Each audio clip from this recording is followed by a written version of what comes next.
Imagine for a moment that you are standing in the middle of a bustling street in Hanoi or Ho Chi Minh City. The air is thick with the humidity of the tropics. The soundscape is a kinetic cacophony, honking motorbikes, street vendors shouting their wares, and the rhythmic clanging of construction.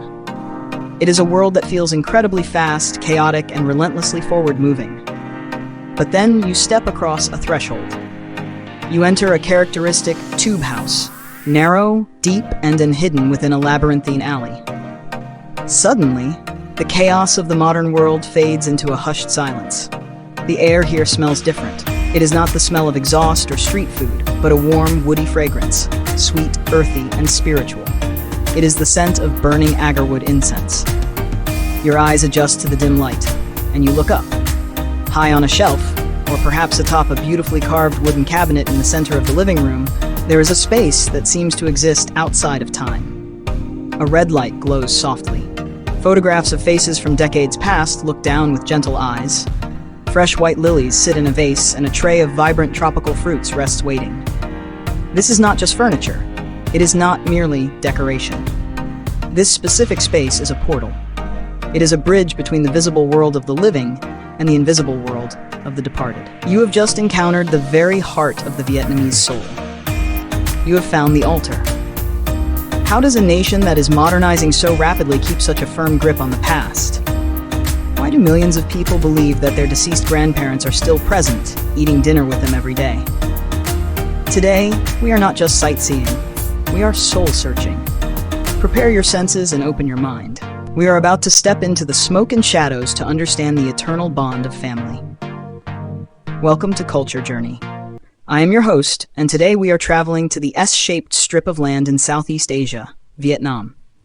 When we talk about Vietnam, the world often thinks of the wars of the past, or perhaps the delicious pho and banh mi that have conquered global cuisine, or maybe the stunning limestone karsts of Ha Long Bay. These are all parts of the story. But if you want to understand the true character of the Vietnamese people, if you want to understand what makes them wake up in the morning and work hard, what makes them return home during the holidays, and what defines their moral compass, you have to look at their intimate relationship with death, or rather their refusal to accept death as the end. In Vietnam, there is a practice that transcends religion. Whether a family identifies as Buddhist, Confucian, Taoist, or even Catholic, there is one common thread that binds them all together. It is the practice of ancestor worship, known in Vietnamese as Tin Nguyen Thờ Cung To Tien, or simply Đạo Ông Bà, the way of the grandparents. It is a belief system deeply rooted in the agricultural history of this wet rice civilization, where the village and the family were the only units of survival. It is based on a beautiful, poignant philosophy, Uống nước nhớ nguồn. This proverb translates to, when you drink water, remember the source. The ancestors are the source, we are merely the stream. Today, we will decode the rituals, the symbols, and the profound emotions behind this tradition. We will discover why, in a Vietnamese home, no one ever truly dies as long as they are remembered. The altar, the center of the universe. Let us begin by looking at the physical manifestation of this belief, the ancestor altar, or Ban Tho. In Western architecture, the focal point of a living room might be a fireplace or a television set. In a traditional Vietnamese home, the focal point is always the altar. It is placed in the most respectful, highest, and cleanest position in the house. If you enter a traditional wooden home in the countryside, the altar occupies the central bay, facing the main door. In modern city apartments, it is often placed on a high shelf, ensuring that no one can walk over it or sit higher than it. This placement is deliberate. It represents reverence. In Vietnamese culture, respect for elders is paramount, and the ancestors are the ultimate elders. You do not place your grandfather's picture below your eye level. You look up to him, literally and metaphorically. The altar is arranged with precision, often following the principles of feng shui. At the very center lies the most important object, the incense bowl, or bát hương. This bowl is usually filled with clean sand or ash from rice straw. It is considered the landing place for the spirits. When the incense is lit, it acts as a beacon guiding the ancestors home. Surrounding the incense bowl, you will find photographs. These are not casual snapshots. They are dignified portraits of the deceased, often edited to look calm and solemn. There are flower vases, usually always with fresh flowers, chrysanthemums, lilies, or lotuses. Plastic flowers are often frowned upon because the offering must be living and sincere. There are cups for water and wine, and often a plate for fruits. Take a look around your own home. Do you have a specific space dedicated to the memory of those who have passed away? Or do you keep them in photo albums tucked away in drawers? How do you think having their faces visible in your living room every single day would change how you act? Let us know in the comments below. The ritual, the incense as a bridge. The act of worship itself is a daily rhythm for many. It is not a somber ritual, but a comforting daily rhythm. Every morning, or perhaps every evening as the sun sets, a family member, often the grandmother or the head of the household, will light stick of incense. They hold the incense with both hands, bowing their head slightly. They might whisper a prayer. They are not necessarily asking for lottery numbers or miracles, though some might. Usually, they are simply inviting the ancestors to witness the family's day. They might say, "Grandpa, Grandma, today the children are going to school. Please watch over them and keep them safe." The smoke curling upward is pivotal. In Vietnamese belief, the smoke is the medium of communication. It is the bridge between the yang world of the living and the yin world of the dead. As the incense burns down and the ash falls, it creates a connection. There is a fascinating rule about the incense. You must burn an odd number of sticks, 1 or 3. The number 1 represents sincerity and unity. The number 3 represents the 3 distinct realms: heaven, earth, and humanity. Even numbers are usually reserved for the spirits of the dead in a funeral context. But for daily worship, odd numbers are the standard for connection. Did you know that the curling of the incense ash is actually seen as an omen?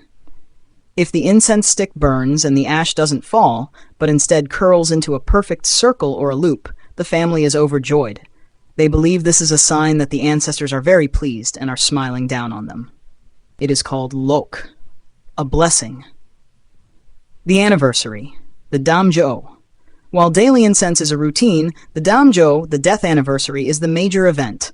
In Western cultures, we celebrate birthdays. We celebrate the day a life began. In Vietnam, while birthdays are celebrated now, the death anniversary is traditionally far more important. Why? Because a birthday celebrates the individual, but the death anniversary is for the memory. It is the day the person entered the realm of the ancestors. On this day, the extended family gathers. It is a reunion. But the most important guest is the spirit of the deceased. The family will prepare a feast. And when I say feast, I mean it. We are talking about trays of sticky rice, boiled chicken, which must be perfect with the skin unbroken, spring rolls, bamboo shoot soup, and stir-fried vegetables. Before anyone picks up a chopstick, the food is placed on the altar. The head of the family lights the incense and formally invites the ancestors to come and eat. Today is the anniversary of your passing. We have prepared a tray of rice and salt. We invite you to return and share this meal with your children and grandchildren. Then the family waits. They wait for the incense to burn down. This waiting period is the time when the ancestors are believed to be eating the essence of the food. Only when the incense stick has finished burning can the family lower the food from the altar and begin their own meal. This is called tut lok, receiving the leftovers or blessings from the ancestors. By eating the food the ancestors have touched, the family absorbs their blessing and strength. It binds the living and the dead in a shared communion of sustenance. The philosophy, not ghosts, but guests. It is crucial to understand that Vietnamese people do not worship ancestors because they are afraid of ghosts haunting them. This is not a haunting, it is a hosting. They worship out of hiếu thảo, filial piety. They believe that death is just a continuation in another form. The ancestors are still members of the family, they just happen to lack physical bodies. They still need to eat, which is why food is offered. They still need money and clothes, which brings us to the tradition of vàng mã. The concept of votive paper vàng mã. You might be surprised to see people burning paper models of iPhones, luxury cars, villas, and stacks of fake dollar bills on the sidewalk. This is the custom of burning votive offerings. The logic is simple. Trun sao vậy. As it is on Earth, so it is in the underworld. If the living need smartphones to communicate and cars to travel, then the ancestors need them too in the afterlife. By burning these paper replicas, the fire transforms the object from the physical state to the spiritual state, sending it directly to the ancestors. It is a care package sent via flame. This concept of sending physical items to the afterlife is fascinating. If you could send one modern item to your great-grandparents in the afterlife, what would it be? A coffee machine? A tablet with Netflix? Or maybe just a comfortable pair of shoes? Tell us your choice in the comments. Tet, the Great Homecoming. The most significant time for ancestor worship is Tet Windan, the Lunar New Year. Days before the New Year, families visit the cemeteries. They clean the graves, pull out weeds, and repaint the tombstones. This is inviting the ancestors to prepare for the holiday. On New Year's Eve, there is a sacred ceremony called Kung Tut Nin. The family opens all the doors and windows. They light the incense and formally invite the spirits of all generations of ancestors to come home for Tet. For the next 3 days of Tet, the ancestors are believed to be physically present in the house. The altar is never left without incense smoke. Meals are offered 3 times a day. The family walks softly, speaks kindly, and avoids conflict, not just for luck, but out of respect for the invisible guests watching them. It is a beautiful thought, isn't it? That during the happiest time of the year, no one is left behind in the cold earth. Everyone comes home. Modern challenges and continuity. You might wonder, in a Vietnam full of skyscrapers, TikTok, and artificial intelligence, is this tradition dying out? Surprisingly, no. It is adapting. Young people living in high-rise condos in Saigon still design their apartments with a dedicated space for the altar. They might use electric candles for fire safety, or buy pre-made food offerings from the supermarket instead of cooking for 2 days, but the ritual remains. Even the Vietnamese diaspora, those living in California, Paris, or Sydney, carry this with them. You can take a Vietnamese person out of Vietnam, but you cannot take the altar out of their home. It is their anchor. It is the compass that tells them who they are.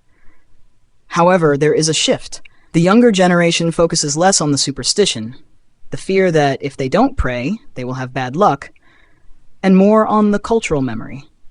They see it as a time to remember stories about their grandparents, to ask their parents about family history. The ritual is becoming less about worship in a religious sense and more about remembrance in an emotional sense. There is a realization that we are all links in a chain.